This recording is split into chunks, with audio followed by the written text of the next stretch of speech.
বড় ভাই ব্রাদারদের সালাম কালাম দেওয়া দেখছি, সব খেয়ে দিয়ে বসে আছিস, বড্ড বেয়াদব হচ্ছিস। দিন দিন আদব কায়দা সব ভাতের বাইরের সঙ্গে গিলে গিলে খাচ্ছিস। আচ্ছা, এই চাঁদি ফাটা ঠাডা পড়া রোদ্দুরের মধ্যে এখানে মাঠের মধ্যেখানে দাঁড়িয়ে দাঁড়িয়ে কার শোক পালন করছিস তুই? 1 মিনিট, তোর না আজ ফাইনাল এক্সাম ছিল? কথাগুলি বলে কাঠখোট্টা বলিষ্ঠদের অধিকারী লোকটা সামান্য পরিমাণ ঝুঁকল। টান টান বলিষ্ঠ চওড়া বুক জুড়ে কালো লোমে আবৃত, ফর্সা বুকটা উন্মুক্ত, শার্টের দুটো বোতাম খোলা, সেখান হতে ফর্সা বুকটা স্পষ্ট দেখা যায়। শার্ট ভেজিয়ে নীলচে রগগুলি টান টান হয়ে ফুলে ফেপে ওঠা মাংসনালীর ওপর দৃশ্যমান। নিত্যদিন সবই ব্যায়াম করার প্রতিফলন, দেখতে অত্যন্ত সুশ্রী ও নজর কাড়া। এক পা গাছের সঙ্গে ভাঁজ করে আড়াআড়িভাবে বুকে হাত বেঁধে মোটা চাম্বুল গাছের সাথে হেলান দিয়ে দাঁড়িয়ে বললেন। সূক্ষ্ম ও গভীর ধূসর অক্ষিযুগলে নিদারুণ সিলভারের ঘড়িটি এক পলক দেখে পরপর বিরক্তিসূচক গরম গরম নিঃশ্বাসের তাপমাত্রা ফেলেন। চোখ মুখ কুঁচকে ষোড়শিনীর বালিকার পানে গভীর চাহনি ফেলেন। বোধহয় উপস্থিত নারীটির ভেতরটা পড়ার বৃথা চেষ্টা সাধন করে যাচ্ছেন। পুনরায় কঠিন কাঠাম্য গলায় একই বাণী সুধায়, কিরে, কথা বলছিস না কেন? আজকাল তো তুই ভারী খচ্চর মহিলা হয়ে যাচ্ছিস। বড় ভাইদের জবাবে উত্তর দিতে হয়, এটা অন্তত তোর নলেজে থাকা উচিত। কানের নিচে দুটো পড়লে নির্ঘাত শুধরে যাবি। ভীতু মেয়েটা তখন জড়সড় হয়ে এক কোণে ঘাপটি মেরে দাঁড়ালো। নওয়াফের কথা শুনে সে আনমনে হকচকিয়ে নড়ে চড়ে ওঠে। সামান্য ভ্রু কুচকে হিজাবের এক কোণা ধরে টেনে টুনে ঠিক করে, আর চোখে কাঠকোঠা লোকটির দিকে ভয়াতুর দৃষ্টিপাত ফেলে পরপর। সামনের পুরুষটি তখন টান টান হয়ে আলসামি দিতে ব্যস্ত। কত সুন্দর মুখখানা, সিল্কি চুলগুলি ব্রাশ করা, এক দলা মরুত এসে তৎক্ষণাৎ উড়িয়ে তা এলোমেলো করে দেয়। হাসলে চমৎকার লাগে দেখতে, গালে এক ধরনের টোল পড়ে, যে কেউ দেখলে এক পলকের মধ্যেই প্রেমে পড়তে বাধ্য। কালো কুচকুচে মোটা জোড়া ভ্রু, সুদর্শন সুপুরুষ বলে কথা, কিন্তু ও জানে লোকটা ভারী পাজি, জাদরেলও একটা। কথায় কথায় ধমক পানা যেন তার বংশের রন্ধ্রে রন্ধ্রে মিশে রয়েছে। কি অদ্ভুত, এভাবে ধমক না মেরে সুন্দর করে বুঝিয়ে সুঝিয়ে বললেই তো হয়। জানি না এই বান্দার এমন খবিশ মার্কা চরিত্র কেন। কোন হতবাকির ললার জুড়ে লেখা আছে এই বান্দা নাম? একমাত্র আল্লাহ পাক ভালো জানেন, যার দিনগুলো হবে ধমকময়। দেখ পাখি, রাগাবি না আমায়। একদম না, মেজাজ আমার চনমনে আকাশ ছুঁই। আমি চাই না রাগান্বিত হই। রাগলে আমার মাথা ঠিক থাকে না, তখন কথার আগে হাত চলে বেশি। কখন দুটো লাগিয়ে বসবো ঠিক ঠিকানা নাই। এরপর ভ্যাঁ ভ্যাঁ করে তুই কাঁদবি, সেটা কি চাস? তারপরে সকলের কাছে আমার নামে নালিশ ঠুকবি, বলবি নওয়াব ভাই একটা রাজাকার জাদরেল, আমার টুসটুসে গালে থাপড়িয়ে লাল বানিয়ে ফাটিয়ে দিয়েছে। খবরদার, তা হবে না মোটেও। এমনিতেও আমি জানি এসব তুই রোজ আমাকে গালাগালি করে বলিস, মনে মনে 100টাও গালি দিলেও মাপ। কিন্তু খবরদার ওপরে ওপরে দিবি না। আর না, এসব অভিযোগ আমি বরাদ্দ করব। সকলের বিচার আমি করি, অন্যেরা তখন আমার বিচার করবে। এটা মোটেও ভালো দেখায় না। চক্ষু লজ্জা বলেও একটা কথা প্রচলিত আছে। তাড়াতাড়ি বল, মুখে কোনো রকম তালা টালা দিবি না, তাহলে চাবির ব্যবস্থা আমি করব। পাখির মনে হলো লোকটা আজকাল একটু বেশি চটপট করে কথা বলে, এক প্রকার বাচাল যাকে বলে। ওদের একটা টিম আছে, টিমটির নাম দিয়েছেন তিনি টোটো কোম্পানি। নামটা ওনারই দেওয়া। সকলে যেন মেলায় হারিয়ে যাওয়া ওনার কোনো বোন। ও বোঝে না আপন ভাই না উনি এলাকার ভাই। সকলের প্রতি মাথা ঘামানোর কি দরকার বাপু? মাথা তো একটাই না, সেই একটা মাথায় এত কিছু ঢুকানোর দরকার কি? নিজেরটা খেয়ে নিজেরটা পরে অন্যের ব্যাপারে নাক না গলিয়ে তুই থাক না তোর নিজের মতো করে। শুধু শুধু অন্যের পেছনে লাগার দরকার কি? তথ্যমন্ত্রীর একমাত্র পুত্র বলে কথা। তিনি একজন ছাত্রদলের সভাপতি, ক্লাবে রোজ বসেন, ওখানে বিচার সালিশ করেন। একসময় মন্ত্রী হওয়ার কথা ছিল। বড় পদটি ছেড়ে সাধারণ সভাপতি হওয়ার রহস্য অজানা। তা নিয়ে পত্রিকায় কম লেখালেখি হয়নি। তবে বদ অভ্যাস ছাড়াও ওনার ভালো কিছু গুণও রয়েছে। মন্ত্রীর ছেলে বলে নেই ভেতরে বিন্দুমাত্র কোনো অহংকার। প্রতিহিংসা, ঈর্ষাও। বরঞ্চ একজন সাধারণ মানুষের মতন তার বেশভূষা, চাল চলন, আচরণ সকলের সঙ্গে মানিয়ে চলতে যেন বেশ পারদর্শী। কত বিচার আচার করলো, কারো থেকে 2 পয়সাও ঘুষ নিল না, না নিল কোনো উপহার। বিনিময়ে যখন যেখানে যান নিজের বাড়ি মনে করে খেতে বসে পড়েন। খুব সহজে লোকদের সঙ্গে মেশাও তার একটি ভালো গুণের বৈশিষ্ট্য। পাখি, লোকটা দাঁতে দাঁত চেপে রামধমক মারে। ধমক খেয়েও ও আনমনে হকচকিয়ে এক প্রকার লাফিয়ে উঠল। নিজেকে তটস্থ করে আমতা আমতা করে পায়ের নখ ঘটে। লজ্জায় মাথা হেঁট হয়ে আসে।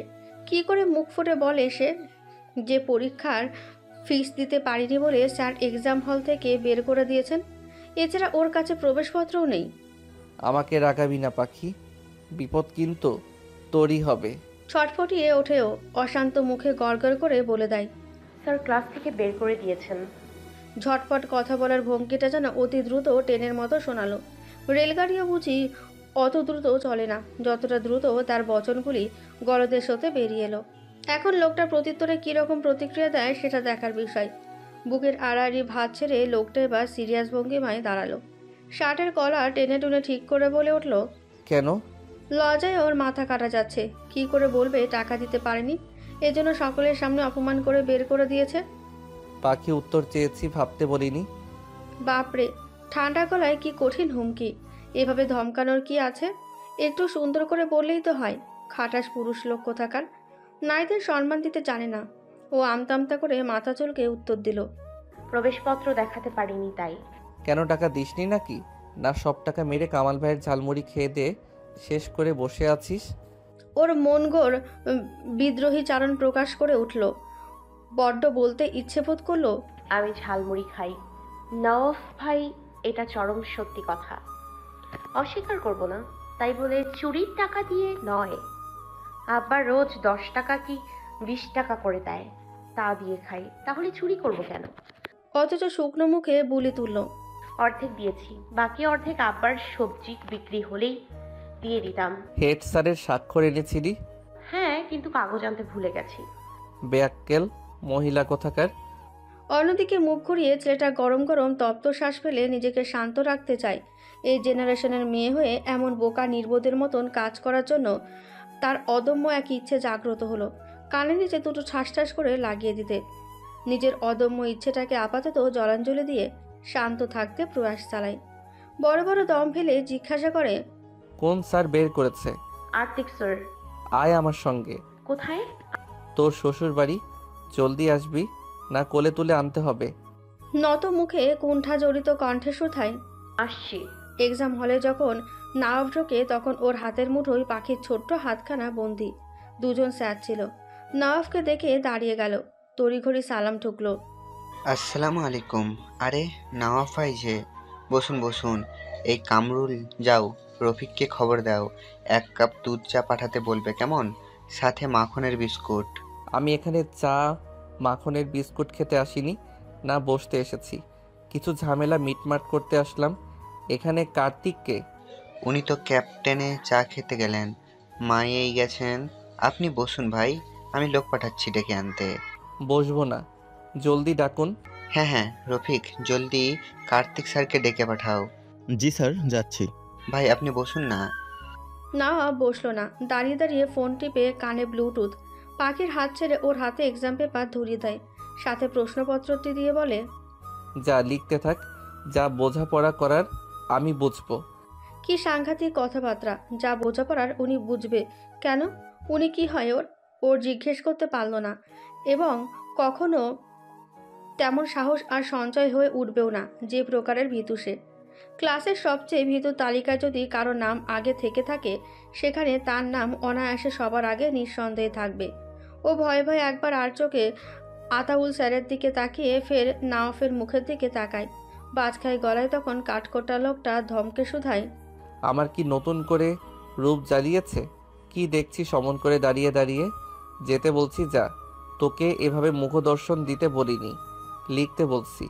লিখতে মন না চাইলে এক্সাম হল হতে বেরিয়ে যেতে পারিস। বদমেজাজি ছেলেটার অমন রামধমকে পুরো ক্লাসরুম যেন ভূমিকম্পের মতো কম্পনিত করে উঠল। ছেলেটা এত রাগী বদমেজাজি, এক কথা লোক, কথায় কথায় ধমক ছড়ে। বাপ দাদা 14 গোষ্ঠীর সবার রাগ যেন রন্ধ্রে রন্ধ্রে বহে। তার থেকেই কিছুটা পাওয়া। লেখা রেখে সকল শিক্ষার্থীরা উৎসুক উদ্বেগ নিয়ে পাখির দিকে গভীর চাউনি ফেলে, যেন সে ভিন্ন গ্রহের কোনো এলিয়েন। লজ্জা ঘৃণায় ওর মাটির সঙ্গে মিশে যেতে ইচ্ছে করছে। আজ যে অঘটন একটা ঘটবে সেটা স্পষ্ট। তখন দরজা দিয়ে কার্তিক স্যার প্রবেশ করলেন। আতাউল স্যারের কাছে গিয়ে জিজ্ঞেস করলেন, কি হলো স্যার, এত তাড়াতাড়ি ডেকে পাঠালেন যে? এই ছোট ছোট হাঁটুর বয়সী বাচ্চাদের কি সামলাতে পারছেন না? আতাউল স্যার শুকনো ঢোক গিললেন।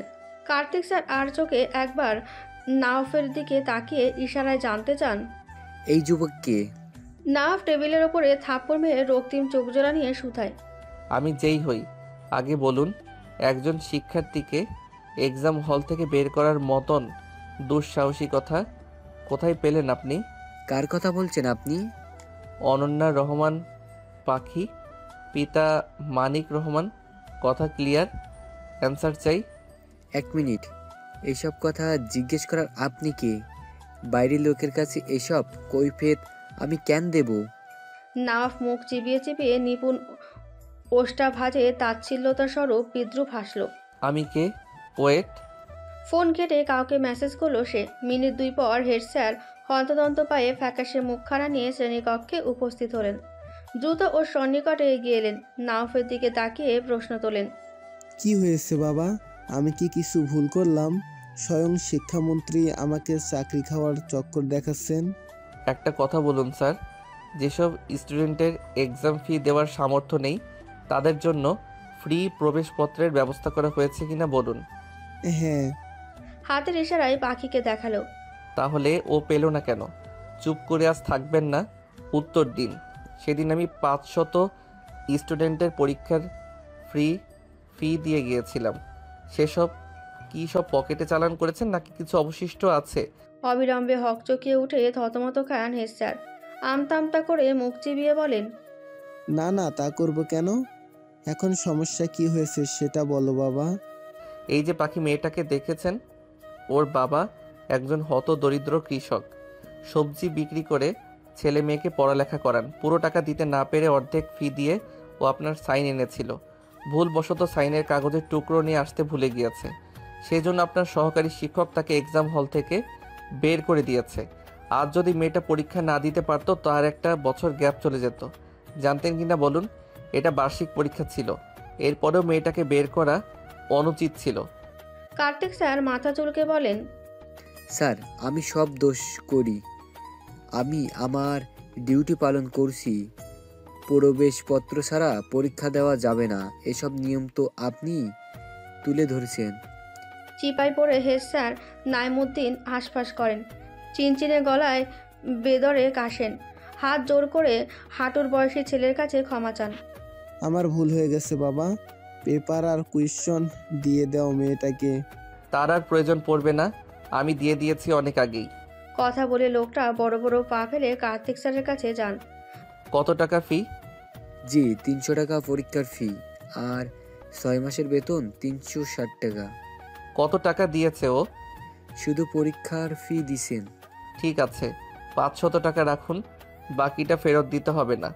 তবে এমন কর্ম পুনরাবৃত্তি যেন না ঘটে সেদিকে খেয়াল রাখবেন। জি ভাই, মনে থাকবে। নাওফ আর দাঁড়ায় না। বড় বড় পায়ের কদম ফেলে দ্রুত প্রস্থান ত্যাগ করতে ইচ্ছুক সে। বিড়বিড় করেন কার্তিক স্যার, লোকটাকে চিনেন? আতাউর স্যার। ছাত্রদলের সভাপতি, ডাকনাম নওয়াব। ক্ষমতা থাকলে যা আর কি হয়। মেয়েটা কি হয়, ওর নিকট আত্মীয় নাকি? এত দরিদ্র মেয়ে ছাত্রদলের সভাপতি, আত্মীয়তা হওয়া তো কথাই নয়। কামরুল স্যার হালকা করে চিমটি কাটলেন। ফিসফিস করে গম্ভীর স্বরে সতর্ক করেন, আসতে বলুন, সকলে শুনলেই খবর আছেই। তিনি যেমন তিনি তেমন লোক নয়, আর হাত অনেক লম্বা। তার উপর শিক্ষামন্ত্রী তার আপন ফুফু, মামা একজন সেনাপ্রধান, ছোট চাচা এমপি, তার বাবা একজন তথ্যমন্ত্রী। কার্তিক স্যার ঠেস মেরে বললেন, তিনি তাহলে স্বরাষ্ট্রমন্ত্রী হলে না কেন? একসময় স্বরাষ্ট্রমন্ত্রী হওয়ার কথা ছিল, কি জানি হঠাৎ পদ ত্যাগ করলেন। এরপরে সুদূর থাইল্যান্ডে পাড়ি জমালেন। তা নিয়ে মিডিয়ার কম লেখালেখি কানাঘুষা হয়নি। মনে হয় বিপক্ষ দল জিতে যাবে ভেবে পদত্যাগ করেছে। দূর মিয়া, তেমন নয়। জয় তারই হতো, কেননা উপর মহল থেকে তাকে নির্বাচিত করা হয়েছে। তাছাড়া মন্ত্রীদের জনগণের ভোটের মাধ্যমে নির্বাচিত করা হয় না, এসব জানেন না? ওনাকে উপর মহল থেকে সিলেক্ট করা হয়েছিল, কিন্তু কি জানি কেন পদত্যাগ করলেন তা। থাক, আজেরা পেঁচাল বাদ, এক কাপ চা খেয়ে মনটা চাঙ্গা করে আসি। আপনার তো ঝাড়ি খেয়ে পেট ভরে গেছে। কার্তিক স্যার একবার পাখির দিকে তাকান। সিমসা মুখশ্রী, উজ্জ্বল শ্যামবর্ণ মুখ, থুতনি বরাবর কুচকুচে একটি তিল। আহামরি কোনো সৌন্দর্য খুঁজে পেলেন না আর। হ্যাঁ আছে, টানা টানা হরিণা চোখ। মেয়েটার শ্যামবর্ণ মুখটা মারাত্মক, কিন্তু সে বোঝে না সামান্য এই ব্যাপার নিয়ে মেয়েটা নাওফকে কেন নালিশ করবে। মেয়েটা কি ওই ছেলেটার এর চেয়েও বেশি কিছু? কাজল রেখা, এক গ্লাস পানি দাও। নিন আপনার পানি। পাহাড়া একটু লাড়ো বউ, যা গরম পড়ছে। পানি খেয়ে সাদা গেঞ্জি খুলে পা উঠিয়ে আরাম করে বসে পড়লেন মানিক রহমান। ঘামাক্ত শরীরটা পাখার সামনে মেলে দিলেন। রোদে বৃষ্টিতে ভেজা স্যাঁতস্যাঁতে দেহটার দিকে কাজল রেখার দীর্ঘ মুহূর্ত তাকিয়ে থাকেন, যেন কিছু একটা খুঁজতে ব্যস্ত। আমার আম্মা বাড়ি ফিরছে। হ, কি যে রাখতার, কি জানি বাপু স্কুলে আবার কি অঘটন ঘটিয়ে আইছে। হাসেন তিনি। নৈশব্দ তার হাসির কলধ্বনি। স্টিলের পানির গ্লাস পাশে রেখে সিমেন্ট দিয়ে বাঁধাই করা বৈঠকখানার দেহটা পিষিয়ে দেন। বড়ই আরাম লাগলো, অন্তরটাও জোরালো। মাথার নিচে হাত দুটি রেখে আকাশের দিকে তাকালো। পাতলা অদর হতে বেরিয়ে আসে, মাইয়াডার বড়ই চাপা স্বভাবের, বুঝলা? ঠিক মোর মার মতন। সহজেই মুখ দিয়া কিছু কইতে চায় না, শরম পায়। তয় মনটা কিন্তু ভালা। মুক্তি ফোন করেছিল? জি করছিল। আইব কবে কইছিল কিছু? 1-2 দিনের মধ্যে আইব কইল। স্বাধীন কই? মাঠে গেল বর দুপুরে বল খেলতে, কতবার বারণ করলাম শুনলো না। ছেলেটা একটু দুষ্টু বেশি, মেয়েটা শান্তশিষ্ট। মেয়েটা পড়ার প্রতি একটু অলস, তবে ছেলেটা মাশাআল্লাহ ভালো ছাত্র। 2 মেয়ের পর 1 ছেলে। বড় মেয়ে মুক্তি এবার অনার্স ফার্স্ট ইয়ারের ছাত্রী, খুবই মেধাবী। মেজ মেয়ে পাখি, ভারী দুরন্ত, দুষ্টু ও প্রাণোচ্ছল মেয়ে। লেখাপড়ার চলনসই যাকে বলে। সারা বছর টোটো করে ঘুরে ফিরে পরীক্ষার দিন সে কি তার পড়া। ছোট ছেলে স্বাধীন, পড়ালেখায় যেমন পারদর্শী, খেলাধুলায় ঠিক তাই। এজন্য তার স্ত্রী ছেলের প্রতি একটু বেশি দুর্বল। কলপাত থেকে গলা ছেড়ে ডাকে স্বাধীন, গোলালু ও গোলালু, প্যান্ট আর গামছাটা দিয়া জানা। মুখের সামনে তৎক্ষণাৎ স্যান্ডেল উচড়ে এসে পড়ে। তড়িঘড়ি করে সে ছিটকে পাশ কাটিয়ে যায়, যার ফলস্বরূপ স্যান্ডেল গিয়ে পড়ে কলপারের ওপর। নয়তো স্যান্ডেল এসে ঠিক ওর মুখ বরাবর আছড়ে পড়তো। কি সাংঘাতিক ঘটনাটা ঘটতো তখন! কিন্তু এমন ভয়ঙ্কর অলক্ষণে আকামের কাণ্ডটা করলোটাকে? তৎক্ষণাৎ সরাসরি সামনে কড়া চোখে তাকায়। দাঁতে দাঁত পিষে কোমরে হাত দিয়ে কটমট করে তাকিয়ে আছে তারই মেজ বোন পাখি। হুটহাট রাগের প্রস্ফুটন, কারণ স্বাধীন ঠিক বুঝলো না। অমন করে কুটনিপুরির মতন তাকিয়ে আছিস কেন রে? অমন গলা ফাটিয়ে চেঁচিয়ে চেঁচিয়ে গোল আলু বলে তুই কাকে ডাকছিস? হ্যাঁ, কাকে? ডেকেছি তো একটা কুটনা বুড়িকে। অমন করে তাকিয়ে দেখছিস কি? তোকে ডেকেছি নাকি? মেজাজটা গরম হয়ে এলো ওর। ওকে কুটনা বুড়ি, গোল আলু যা পাচ্ছে তাই বলে ডেকে যাচ্ছে। এটা কেমন স্বভাব চরিত্র? তার কি নাম দাম নেই কোনো? সে কি নদীর জলে ভেসে ভেসে এসেছে নাকি? আশ্চর্য! রাগের বশে চোখ মুখ খিচিয়ে সাবানের ডিব্বা দিয়ে দুটো বাড়ি মেরে দিল মাথা বরাবর। আহ আম্মা! স্বাধীন আর্তনাদ করতেই পাখি দিল ভোদর, আর তাকে পাইকে। বহু তো জ্বালিয়েছে ছেলেটা, আজ দুটো দিতে পেরে মনে শান্তি শান্তি লাগছে। এদিকে স্বাধীন গলা ছেড়ে চেঁচাই, আম্মা ও আম্মা, দেখো তোমার ধামরি মাইয়াডা কামডা করছে কি?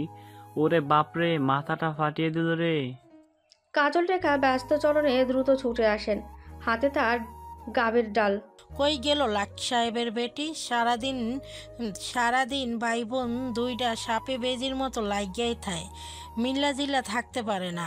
আইজ খালি আহুক ঘরে, টোটালি খাওয়া বন্ধ সব। পাখি ও রোষা ঘরে ঘাপটি মেরে বসেছিল। তার আম্মা যেতেই বেরিয়ে এলো। আজ যে দুপুরের খাওয়া বন্ধ তা হাড়ে হাড়ে টের পাচ্ছে। অন্যায় গিট্টু দিয়ে পণের টাকা গুজেছিল, ভাবলো সেটা দিয়ে আজ চা রুটির ব্যবস্থা ভালোভাবেই হয়ে যাবে। পা টিপে টিপে ইটের রাস্তায় উঠে পড়লো। রাস্তা এখনও পিচ ঢালাই হয়নি, তবে শীঘ্রই হবে।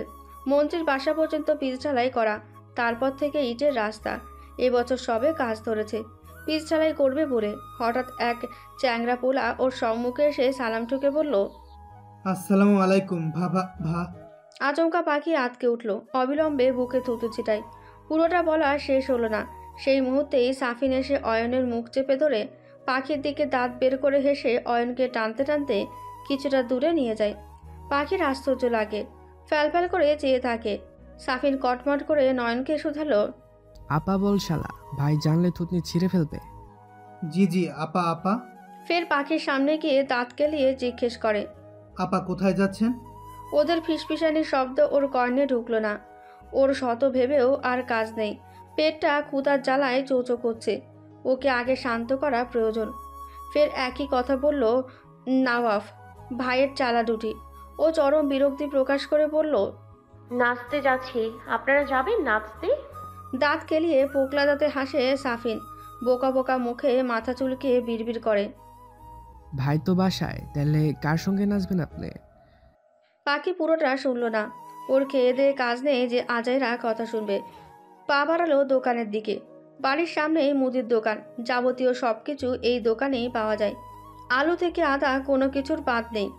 রং চায়ের জন্য বেশি বিখ্যাত। সন্ধ্যার দিকে ভিড়টা একটু বেশি থাকে।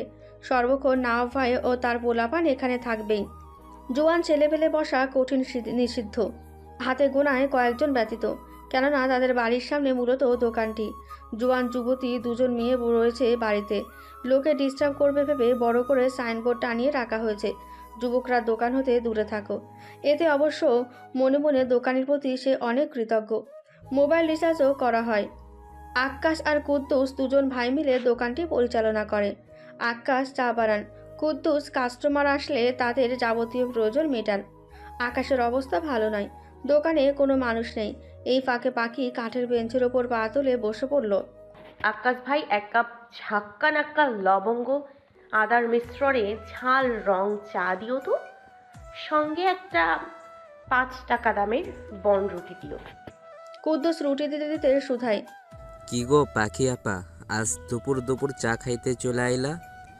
তোমার তো সকাল সন্ধ্যা ছাড়া দেখা পাওয়া যায় না।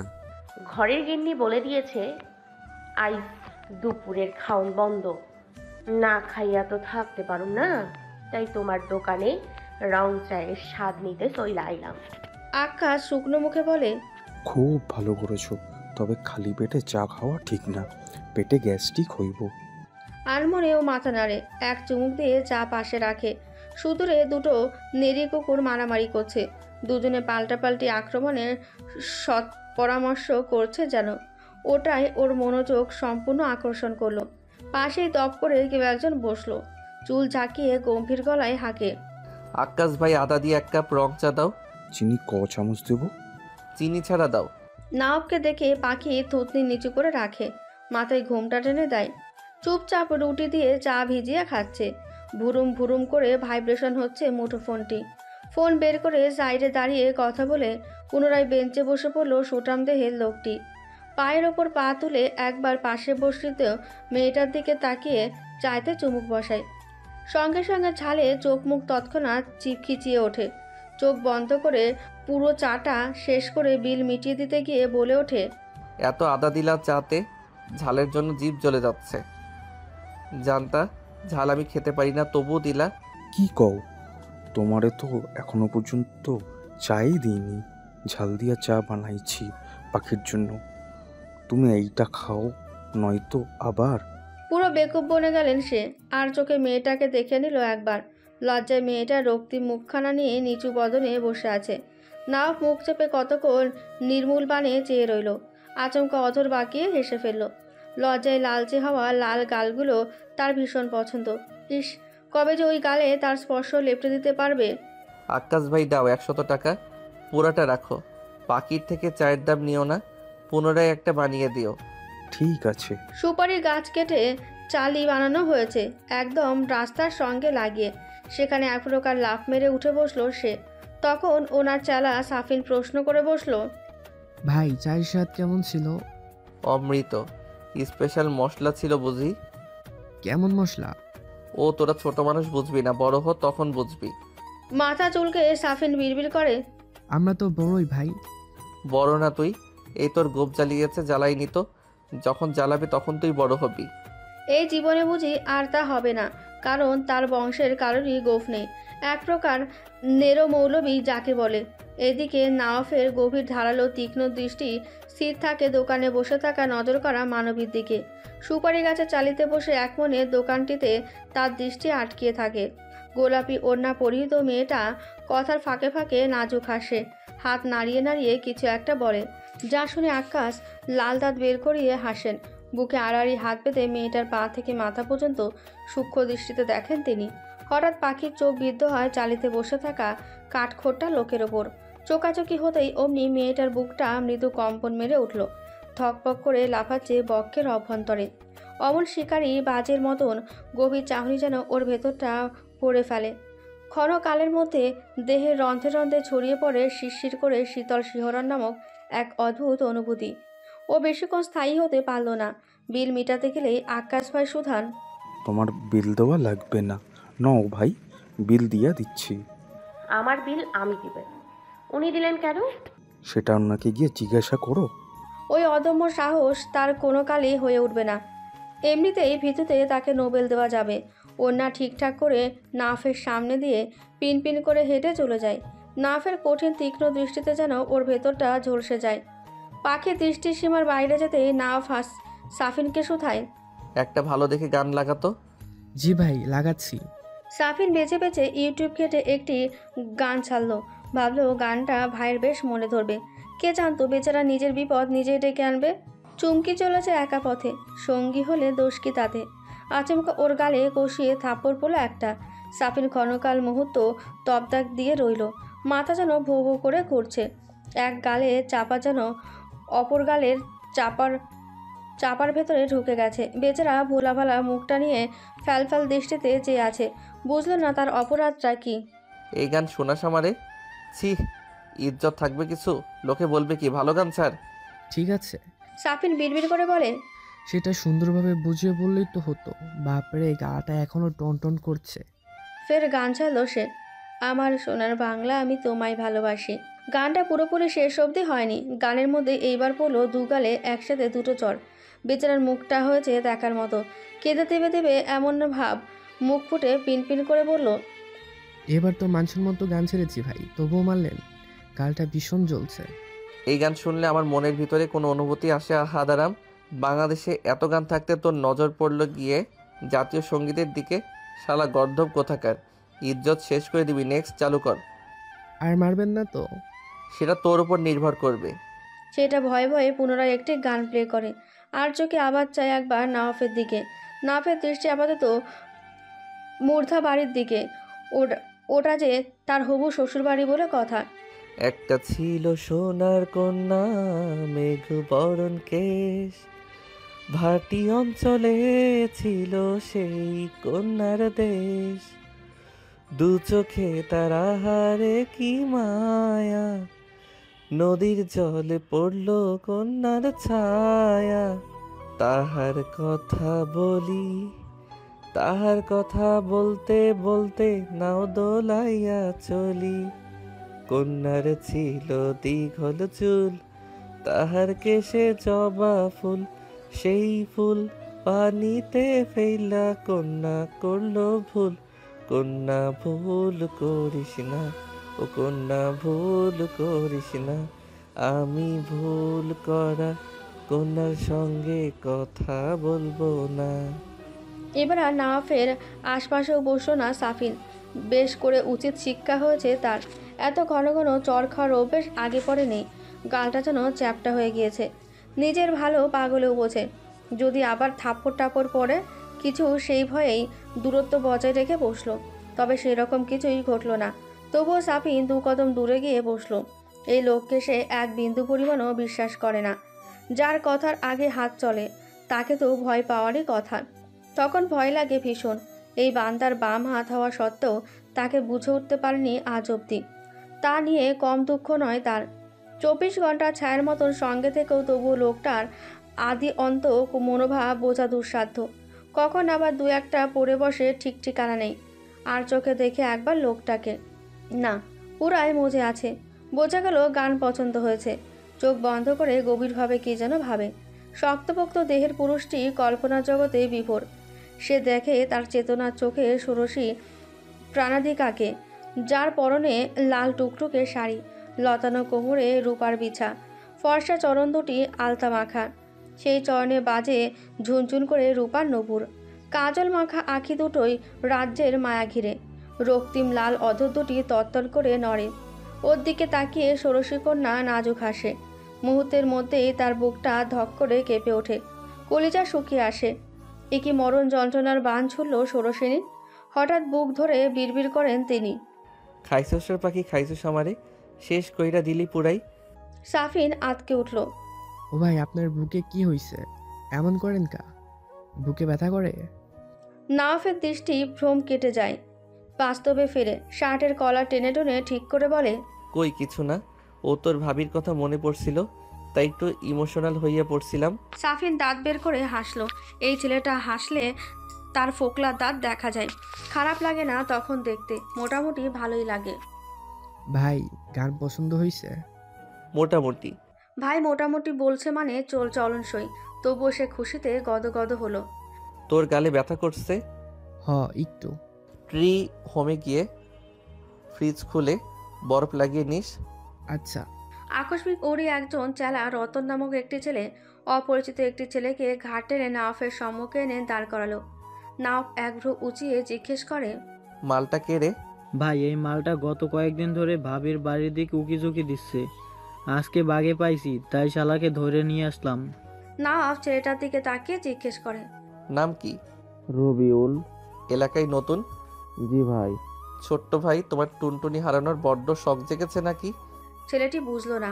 ভোলা ভালা মুখ নিয়ে সকলের দিকে চাওয়াচাই করে, অথচ তার গোবরে ঠাসা মস্তিষ্কে কিছুই ঢুকছে না। আশ্চর্য হয়ে গেল সে, শুধালো নত দৃষ্টিতে, ও ভাই, টুনটুনি কি?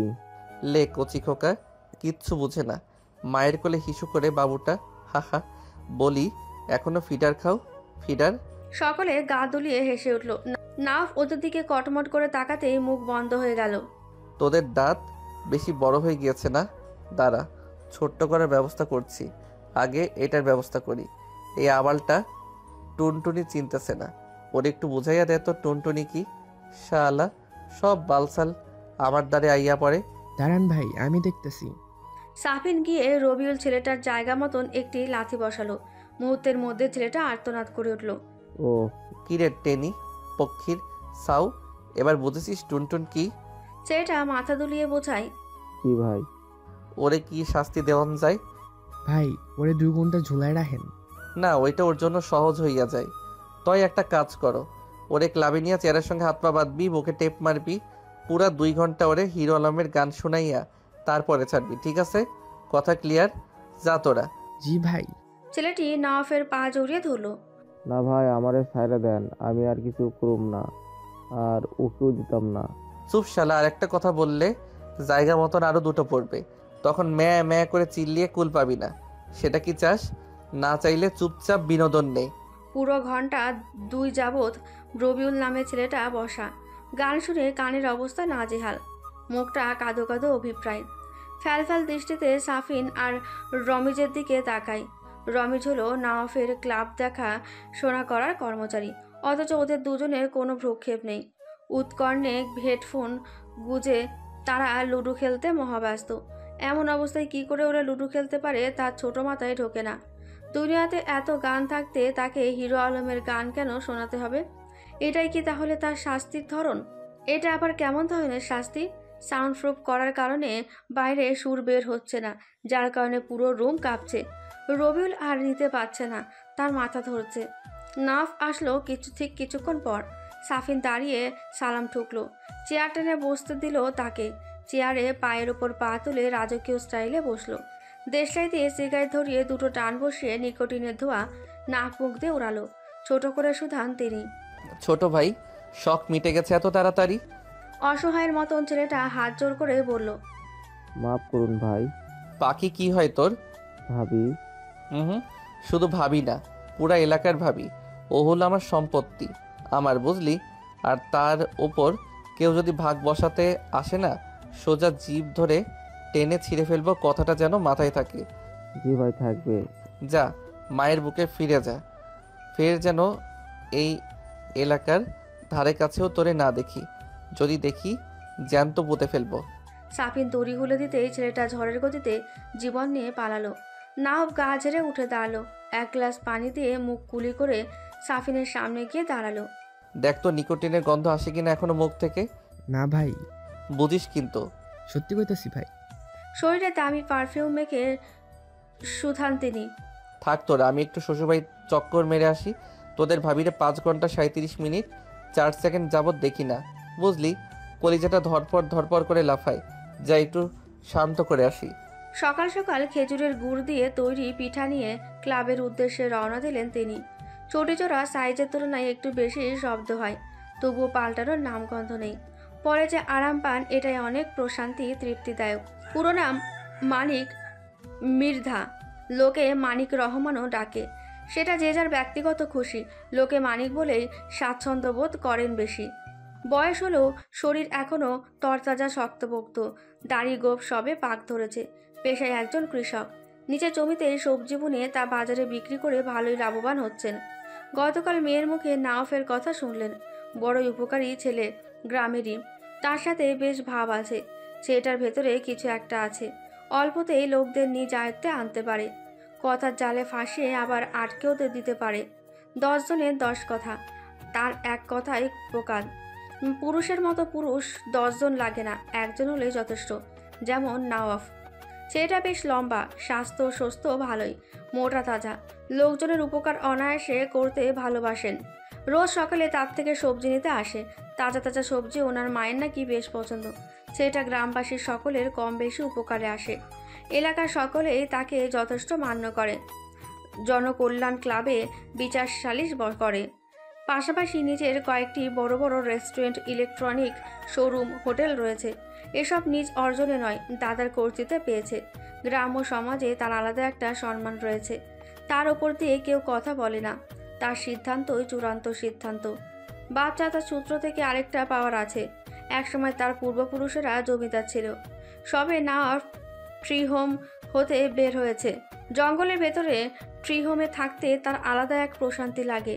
নয় অমন আলিশান বাড়ি থেকে কেউ জঙ্গলের ভেতরে সেদে সেদে থাকে। সেটা একা থাকতে বেশ পছন্দ করে। নিজের 2-3 জন চেলা নিয়ে ট্রি হোমে কাটায়।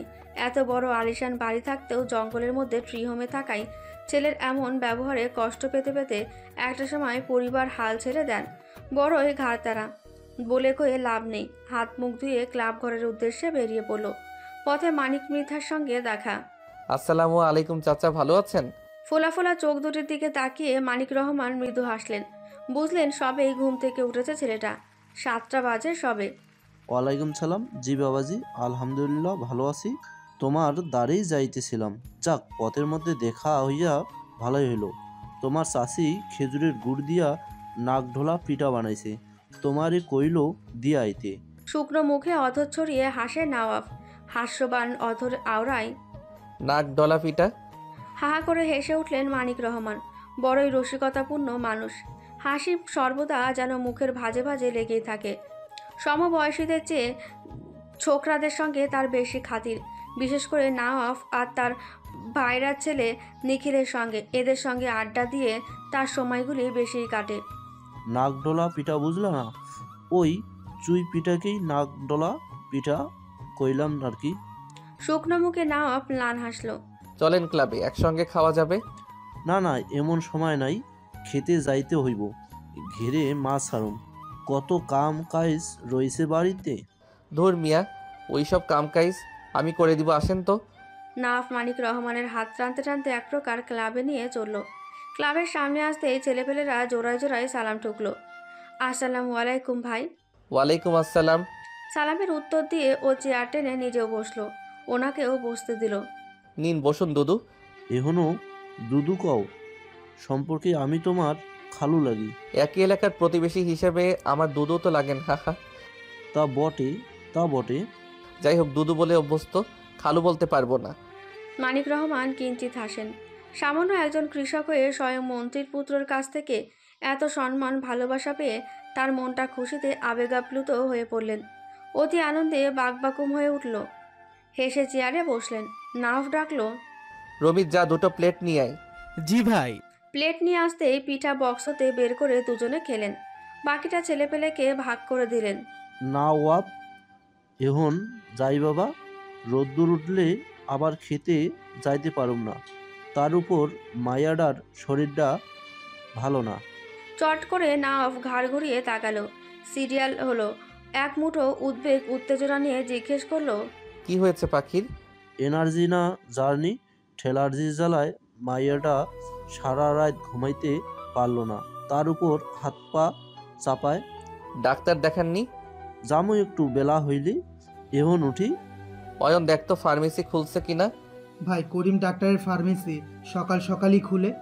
চাচাকে সঙ্গে নিয়ে যা, যা টাকা লাগবে দিবি, ঔষধের সাথে কিছু ফলমূল পাঠিয়ে দিবি।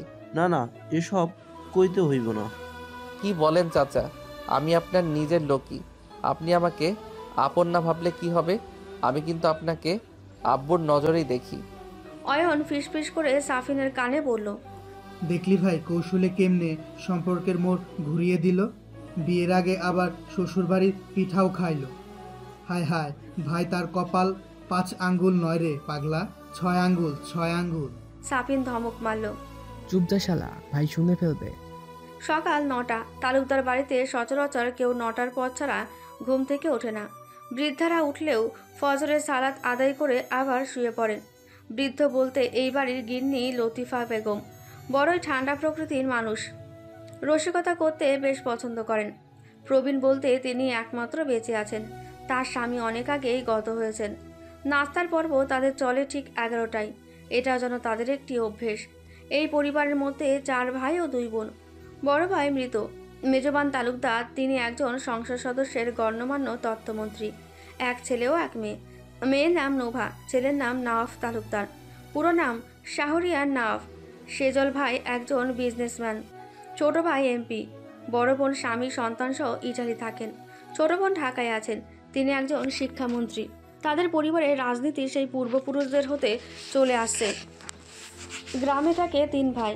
এর মধ্যে বড় ভাই আলাদা ইট দিয়ে একতলা দালান তুলেছে। দালান তোলার পরবর্তী বছরে বউসহ মারা গেলেন। বাকি 2 ভাই জয়েন্ট ফ্যামিলিতে আছেন। মাসের বেশিরভাগ মেজবান তালুকদারের সময় কাটে শহর পেরিয়ে। সর্বদা ছেলের পরামর্শ নিয়ে তাকে চলতে হয়, কেননা রাজনীতির খেলা তার থেকে তার ছেলে বেশি বোঝে। সবই নওয়াফের দাদার থেকে হাতে কলমে শেখা। একসময় দাদার প্রচণ্ড ভক্ত ছিল সে। দাদা শরীফ তালুকদার একজন নামকরা রাজনৈতিক নেতা ছিলেন। তার হাত ধরে রাজনীতি শেখা ও গড়া। বড় ইচ্ছে ছিল নওয়াফের সে রাজনীতি করবে। সেই শখের প্রিয় রাজনীতি ছাড়তে হয়েছিল কোনো এক বিশেষ কারণে। নির্বাচনের 1 সপ্তাহ আগে সে ঘোষণা করে নির্বাচন থেকে সে হটে গিয়েছে, রাজনীতি আর করবে না। তা নিয়ে সংবাদপত্রে, ইন্টারনেটে, যোগাযোগ মাধ্যমে কম ঘাটাঘাটি হয়নি। তবুও সে তখন নিরুত্তর ছিল, আজও আছে। নিজের রাজনীতি ছাড়লেও টুকটাক ক্ষমতা হাতে রেখেছে সমাজে চলার জন্য। তাকে ছাড়া তার পিতা মেজবান তালুকদার রাজনীতির মাঠে যেন শূন্য। খুব কমই রাজনীতি বোঝেন, তবুও লাফাতে লাফাতে তথ্যমন্ত্রী পদে দাঁড়াতে হলো। নাফ না থাকলে কোনো কালে তার তথ্যমন্ত্রী হওয়া হয়ে উঠত না। ভোট চাওয়া থেকে শুরু করে নির্বাচনের সকল দায়িত্ব ও কর্তব্য সব নাফ পালন করেছে। তার বিনিময়ে মেজবান তালুকদার, তিনি আজ তথ্যমন্ত্রী। কোনো কারণে ইন্টারনেট হঠাৎ বন্ধ হলেই লোকে তাকে কাপড় ধোয়ার মতো যোগাযোগ মাধ্যমে ধুতে চলে আসে। কি আজব পাবলিক! মোট কথা, রাজনীতির অধিকাংশ কাজ নাওয়াফের দ্বারাই হয়। অথচ এই ছেলে সে নিজেই একদিন স্বেচ্ছায় স্বরাষ্ট্রমন্ত্রীর পদ ছেড়েছে। অবিশ্বাস্য হলেও সত্যি। পরীক্ষা শেষ হয়েছে বেশ কিছুদিন। ফলাফল প্রকাশ হবার পর থেকে তুমুল হারে ভর্তি চলছে। সে এক সাবজেক্টে ফেল মেরেছে, তাই তাকে ভর্তি হতে হয়েছে। ভর্তির সব পর্ব চুকিয়ে সে ক্লাস নেয়। ভর্তির পর্ব সব চুকিয়েছে সে, ক্লাস নিয়ে তাই মাটির মেতো পথ ধরে হেঁটে যাচ্ছিল। এই পথ দিয়ে হাঁটতে তার বেশ লাগে। দুপাশে সবুজ ঘন বৃক্ষ, পাশে সোনালি ফসলের মাঠ, মধ্যিখানে মাটির চওড়া রাস্তা। এখানে প্রচুর পরিমাণে বাতাসও রয়েছে। কাজের ইটের সামনের রাস্তা পিচ ঢালাই হলেও পেছনের কাঁচা রাস্তা যেমন তেমনই রয়ে গেল। ইট বালু দোপাশে লম্বা করে রেখে দিল। করবে বলে বছরে 1 ঘোরালো, এরপরেও দেখা নেই। এদের আসলে টাকা খেয়ে ফাঁকি দেওয়ার ধান্দা। বড় বড় নেতারাও এখন আর কাজের নামে টাকা হাতায়। কই না ভাই, এসব এখন কি চোখে দেখে না? খুব তো গর্ব করেন আমার এলাকা উন্নয়নশীল উন্নতশীল, এই তার নমুনা। এজন্য সে রাজনীতি পছন্দ করে না। এসবে খুন খারাপই বেশি চলে। 7-5 ভাবা বন্ধ করে গুনগুন করে গানের সুর তুলল। উত্তরে ভয়ঙ্কর জঙ্গল, দক্ষিণে না যাওয়াই মঙ্গল, পূর্ব পশ্চিম দুই দিগন্তে নদী। পুরো নাম অনন্যা রহমান পাখি, ডাকনাম পাখি। 10ম শ্রেণীতে উচ্চতে সবে, বয়স 16 বছর বয়সে ক্লাস 10-এ থাকাটা অনেকে অযৌক্তিক নাম মনে করাটাই স্বাভাবিক। যখন সে ক্লাস 8-এ পড়তো সে বছর তার ডেঙ্গু জ্বর জন্ডিস একসঙ্গে হয়েছে, যার জন্য পরীক্ষা দিতে পারেনি। 1 বছর গ্যাপ গিয়েছে। পড়ালেখার চলনসই হলেও গানের দিক দিয়ে সেরা, বেশ ভালোই গান নাচ জানে। স্যারেরা অনেক প্রশংসা করেন। 2-একটা মিউজিক ভিডিও করার জন্য তার কাছে চিঠি এসেছিল, সাফ না করে দিয়েছে। কেউ তো বলে তুই একদিন বড় শিল্পী হবি, দেখে নিস। এই ছাইপাশ শুনতে কিন্তু তার ভালো লাগে না। সে শখের বসে গান গায়, শিল্পী হওয়ার জন্য নয়। তার জনক জননীর আবার এসব মোটেও পছন্দ নয়। সে গান গাইছে শুনলে ঝাড়ু পেটাই করে ঘর হতে বের করবে। আনমনেই হাঁটছিল, হঠাৎ কানে এলো কারোর গোঙানির আওয়াজ। পাখি আশপাশ ভালোভাবে চাইল, খুবই সূক্ষ্ম দৃষ্টিতে, তবুও কোথাও কোনো সূত্র পেল না। ফের খুঁজলেও সুনিপুণ মনোযোগে। আওয়াজটা মনে হয় খালপাড় থেকে আসছে। দুরন্ত পায়ে কিশোরী জলদি ছুটে চলে, ছুটতে হাঁপিয়ে ওঠে। হৃৎপিণ্ডের গতি দ্রুত গতিতে দ্রিমদ্রিম করে বাজে। বুকের ওঠানামা স্পষ্ট ফুটে ওঠে। খালের পাড় এসে হাঁটু ধরে মুখ ভর্তি শ্বাস ফেলে খানিকটা হাঁপায়। দুপাশে নিবিড় জঙ্গল, ছোটখাটো খাল, পাশেই কালভার্ট। অচৈতন্য অবস্থায় গোংরায় নাও, সমস্ত মুখে তার তরল রক্ত লেগে মাথা থেকে গলা বেয়েও রক্ত ঝরছে। ক্ষতস্থানে হাত রেখে গাছের সঙ্গে হেলান দিয়ে ছেলেটা মৃদু ফের গোংরায়।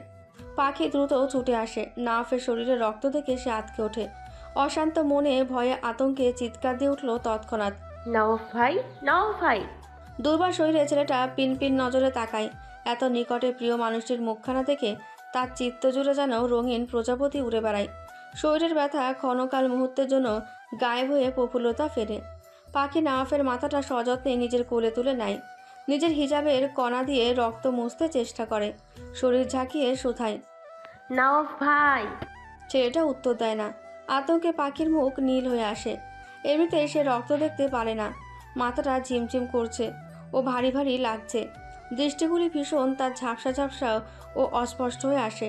ফের শুধায়, নওয়াব ভাই। Sweet potato. এইটুকুই শুনলো মেয়েটা। এরপরে কি বলল আর কর্ণে ঢুকলো না। মাথা হেলিয়ে পড়লো নাওয়াফের বুক বরাবর। রক্তমাখা মুখে নাওয়াফ আসলো, মাথাটার উপর চুমু বসালো। আমার বোকা পাখি রে, আমাকে বাঁচাতে এসে নিজেই আমার কাছে নিজেকে সঁপে দিচ্ছিস। আমি নিজেই নিজের হাতকে বিশ্বাস করি না, সেখানে তোকে নিরাপত্তা কি করে দেই বল? তোর সামনে আরও দুর্বল হয়ে পড়ি কেন জানিস? কারণ তুই হলি আস্ত একটা আগুনের গোল্লা, আর আমি হলাম মোম। তোর স্পর্শে গলে যাই, সেখানে বিশ্বাস কি করে রাখি নিজের উপর? কবে আসবি আমার হৃদয় রানী হয়ে? বেশি না, একটু অপেক্ষা কর, আর একটা বছর। এরপরে তোর দেহ ও মন জোরে কেমন নাওয়াব বিচরণ করবে। ধীরে ধীরে উঠে বসলেন তিনি। মাথাটা এখনো ঘুরঘুর করে চক্কর মারছে। মেয়েটাকে বুকের ভেতর শক্ত করে আবদ্ধ করে রাখতে ইচ্ছে জাগলো। তুলোর মতন শরীর, মুখের চেয়ে হাত পা ফর্সা বেশি, নখগুলি কালো খয়েরি। মেহেন্দি পাতা বেটে দিয়েছে বোধহয়, দেখতেও চমৎকার লাগে, যার কারণে খয়েরি রং হয়েছে। ওর ভীষণ ভালো লাগে দেখতে। আঙুলের ফাঁকে ফাঁকে নিজের শক্ত হাতের খসখসে আঙুলগুলি গুজে দিল। মোটা রেন্দি গাছের সঙ্গে হেলান দিয়ে মিনিট কয়েক বসলো। গভীর চোখে খুব কাছ থেকে খুঁটিয়ে দেখলো ষোড়শীকে।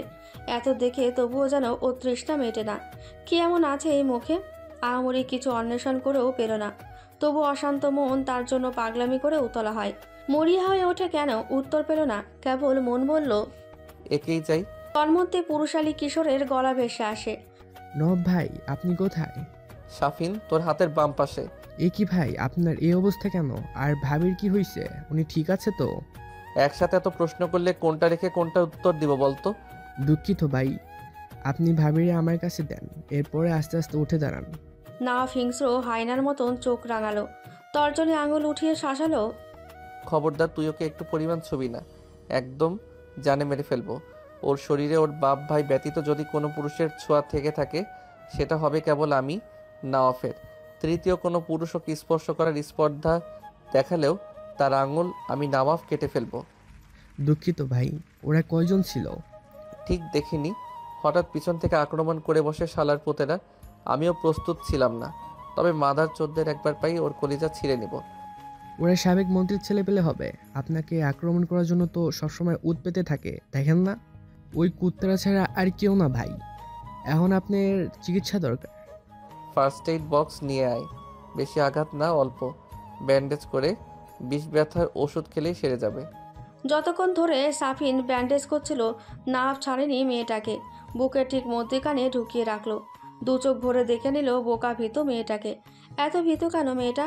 কুকুর দেখেও ভয় পায়, রাজহাঁস দেখেও ভয়ে ডোবার মধ্যে গিয়ে পড়ে, ইমোশনাল নাটক দেখেও কেঁদে ফেলে। ইস, তার ভীতু পাখি। আড়মোড়া দিয়ে পাখিয়ে নিন্দ্রা ভাঙল। চোখ খুলে দুটো ধূসর রঙের মণিযুক্ত চোখের মালিকের সঙ্গে চোকাচোকি হতে সে আতকে উঠল। সচকিত মস্তিষ্কে সময় নিল বুঝতে সে কোথায় আছে। মুহূর্তের মধ্যেখানে তটস্থ হয়ে হুড়মুড়িয়ে তৎক্ষণাৎ উঠে বসল। নিজেকে পুরুষালী শক্ত লোমযুক্ত বুকের মধ্যে দেখে লজ্জায় গালদয় রক্তিম হয়ে এলো। বোকা বোকা চোখে লোকটার ভাবমূর্তি একবার দেখে নেয়। লোকটা নীরবে ঠান্ডা চাহনি ফেলে ওর ওপর। পাখি তড়িঘড়ি চঞ্চল পায়ে দ্রুত উঠে দাঁড়ায়। ভাবতেও লজ্জা লাগছে, এতক্ষণ একজন নগ্ন পুরুষের বুকে গড়াগড়ি খাচ্ছিল। ছি, কি লজ্জা! তার কি দোষ? রক্ত সে একদমই দেখতে পারে না। রক্তে তার ফিলোফোবিয়া আছে। একবার তার ছোট ভাই স্বাধীনের মুসলমানি করিয়ে দিল। সেদিন স্বাধীনের রক্ত দেখে ওখানে সে চিটপটাত। এরপরে সর্বদা রক্ত থেকে দূরে থাকতো। আপনি ঠিক আছেন নওয়াফ ভাই? লোকটা উত্তর দিল না, কিংবা প্রত্যুত্তরে কিছু বলার প্রয়োজন বোধ মনে করল না। কি ভাব যেন উনি দেশের প্রধানমন্ত্রী। বাপরে! লোকটা গভীর চোখে ব্যান্ডেজের দিকে তাকিয়ে কি যেন একটা দেখে। কি এমন গভীর আখির যুগলে দেখে ও বোঝে না।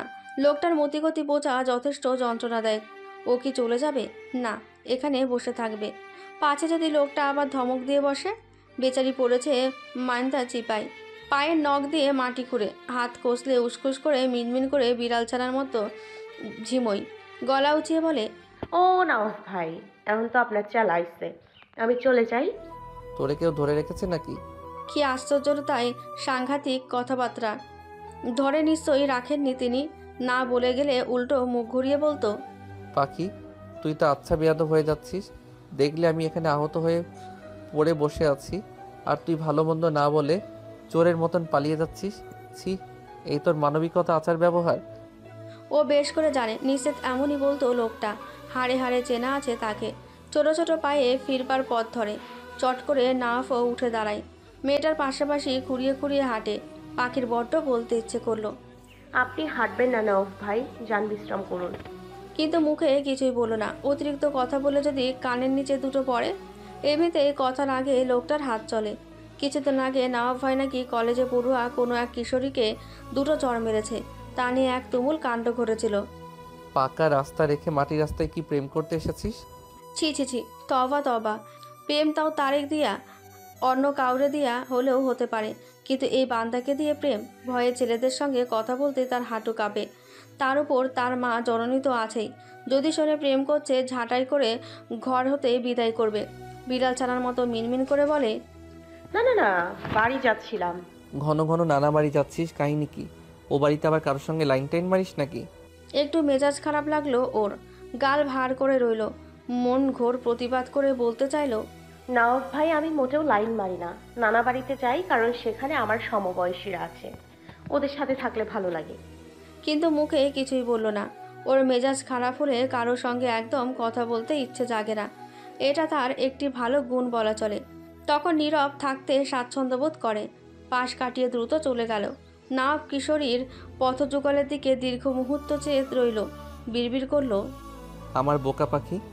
পরদিন সকাল সকাল জনক জননীর ভাষণ শুরু হয়ে গেল। তা যেমন তেমন ভাষণ নয়, ৭১-এর ভাষণকেও যেন হার মানাবে। বড় বোন মুক্তি ফুপুর বাড়ি গিয়েছে। মাকে সাহায্য করলে একমাত্র সেই করে। মাঝে মধ্যে তার চুলার কাছে যাওয়া হয়। বড় বোন যাওয়ার পর থেকে তার মায়ের খিটখিটানি ইদানিং বেড়ে গিয়েছে। রোজ সকাল করে একবার হলেও চিল্লাচিল্লি করে মাথা খাবে। সে চিল্লাচিল্লি থামবে তার আব্বা আসার পর। বড়ই ঠান্ডা প্রকৃতির মানুষ তার বাবা। তার মায়ের ব্যতিক্রমী ধর্মী। যতই তার মা মেজাজ খারাপের কথা বলুক, তিনি ধৈর্য সহকারে চুপ করে শুনবেন। ভুল না হলেও নিজের ভুল বলে মাথা পেতে নেবেন। এটা তার বাবার একটি ভালো গুণ। হঠাৎ থাল বাসন ঝনঝন করে পড়ার শব্দ পেল। আতকে উঠল ও। টিনের কাছে কান পেতে খাড়া করে শুনল তার জননী রাহাজারি আজ একটু বেশি চিল্লাচ্ছেন বোঝা গেল। আড়মোড়া দিয়ে ও উঠে বসল। এলোমেলো বেনির গুছাটা কোমরের নিচ বরাবর নড়াচড়া করছে। 8-5 ভাবান্তরের মধ্যে খুন্তি নিয়ে ঝটপট হাজির হলেন তার জনক জননী। মুখের সামনে খুন্তি ঘুরিয়ে ঘুরিয়ে বলল, এই যে লাট সাহেবের বেটি, বেলা কয়টা বাজে সে খবর রাখেন কিছু? আপনার বাবা তো বিনা পয়সায় একজন দাসী আনছে ঘরে। সবার রান্না বান্না আমার এক হাতে করতে হয়। সাহায্যের জন্য একটা লোকও পাই না ঘরে। সব চৈত্র মাসে ঠাড়া পড়ে মরছে। এত বড় একটা দামড়ি মাইয়া পালি, সেইটাই থাকতেও আমার একা একা কাজ করতে হয়। লোকে শুনলে কি বলবে? পরের বাড়ির বিয়া দিলে সেই ঘরে তো বসে বসে খাওন দিয়া যাইব না, তখন দোষ হইব মায়ের। মায় কোনো কাম শিখাই নাই। কানের ভেতরে তুলা ঢুকিয়ে ততক্ষণ বসে রইল সে। আরও কতক্ষণ বকবকর করে তিনি বিদায় নিলেন। এই সম্পূর্ণ সময় ও দৃষ্টি নিচু করেই রইল। কথার পরিপার্শ্বেতে কোনো উত্তর দিল না, দিলেই বিপদ। তখন আর দুটো কথা বেশি করে শোনাবে। আজ শুক্রবার দেখে একটু বেশি ঘুমিয়েছে। বড়জোর হলে 9টা বাজে। তার আপা থাকলে এত কথা শুনতে হতো না। বড়ই গুণী মাইয়া, রান্না বান্না কাজকর্মে পারদর্শী। যদিও সে রান্নাটা মোটামুটি ভালোই পারে, তবে ঝালটা একটু বেশি খায়। এজন্য রান্নার আশেপাশেও তাকে যাওয়া নিষেধাজ্ঞা জারি করা হয়েছে। 2-1বার এমন করেছিল, তরকারির সাদা সাদা দেখে মরিচের গুঁড়া একটু বেশি করে দিয়েছিল। সেদিন তার মায়ের হাতে কি মারটাই না খেতে হয়েছিল, আজও মনে আছে। আসলেই তার মা একটু খিটখিটে মহিলা, কড়া টাইপের। দীর্ঘশ্বাস ফেলে বিড়বিড় করে বলে, আপারি কবে আসবি?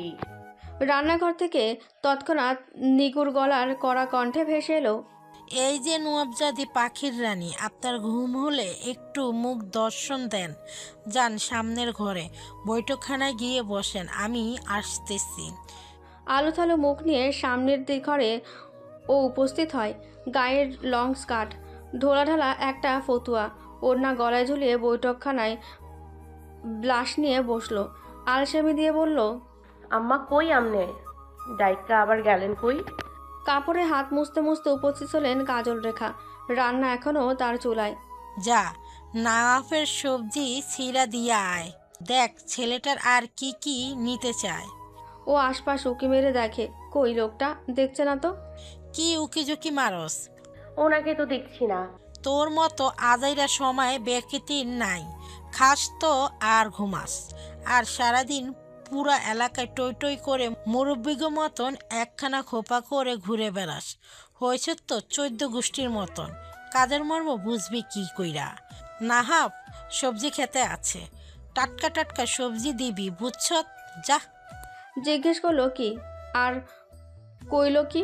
এত কথা কখন দরকার ছিল কিছু? কইলেই হয়তো না ভাই সবজি খেতে আছে, সব সময় তার 14 গোষ্ঠীরে নিয়ে আসবই। কই 14 গোষ্ঠী তো তার মারে নিয়ে আসে না। এখন যদি সে কয় তাইলে দোষ হইব। তখন হাজি সাহেবের মুখ খারাপ। আম্মা আমি কেন? আমনের প্রাণ প্রিয় পুত্র কোথায়? তারে পাঠান। মুখে মুখে তক্র করস আবার। যেতে বলছি যাবি, না গেলে মুইরা ঝাড়ুর বাড়ি খাবি। ও হুড়মুড়িয়ে দ্রুত উঠে দাঁড়ালো। ঝটপট বৈঠকখানা হতে ছুটে বেরিয়ে গেল। তার আম্মাকে এক বিন্দুও বিশ্বাস নেই। যেই ভয়ঙ্কর মহিলা রেগে গেলে সত্যি সত্যি মুইরা ঝাড়ু দিয়া বাড়ি বসাতে পারে। ওভাবে সে তাড়াতাড়ি ছুটল। আরে মাথায় কাপড় দিয়া যা। ঠিক আছে যাচ্ছি। কাঁঠাল গাছের সাথে হেলান দিয়ে দাঁড়িয়ে দাঁড়িয়ে লোকটা মোবাইল টিপছে। কি যে এত মোবাইল দেখে আল্লাহই মালুম। মোবাইল টিপতে টিপতে যেন মোবাইলের মধ্যে ঢুকে যাবে। এর আবার নাকি দেশের উন্নয়ন করবে। বড়জোর হলে মোবাইল খোর উন্নতি ছাড়া কোনো উন্নতি হবে না।